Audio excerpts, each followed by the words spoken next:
Breaking down barriers, a group of Huntsville City Schools students gathered at Camp Chalakee in Marshall County the last week of June.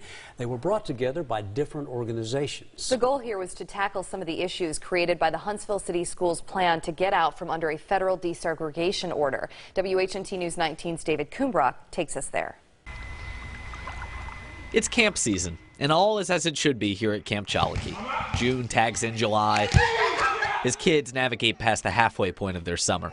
They're not thinking about school yet, despite what brought them here. It's a leadership camp for kids entering Huntsville Junior High. We've had a change in our zone lines, so we're picking up some students from different schools. There was a lot of work to be done as the city schools, began to implement the desegregation plan. The group piles into the camp hall on their last day to enjoy some of the memories they made. Come fall, this group of 30-something kids will have to report to Huntsville Junior High, a lot of them for the first time. Many come from West Lawn Middle, their lives dramatically shifted by a hard-fought legal agreement created in federal court. But kids will always care more about lunchrooms than courtrooms.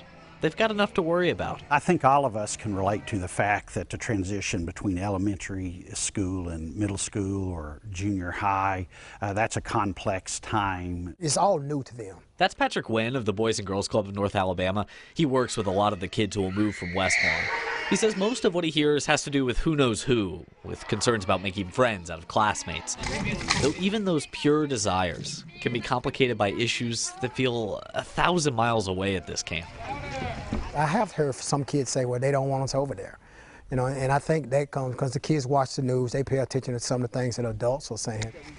So that's why the YMCA, the Boys and Girls Club, the University of Alabama in Huntsville, and Huntsville City Schools have all worked in unison and pulled a small group of students together to address kid concerns outside the confines of adult anxieties. It's the Y at its best. It's the Boys and Girls Club at its best. It's the university at its best. It's the school system at its best. All that to see kids at their best.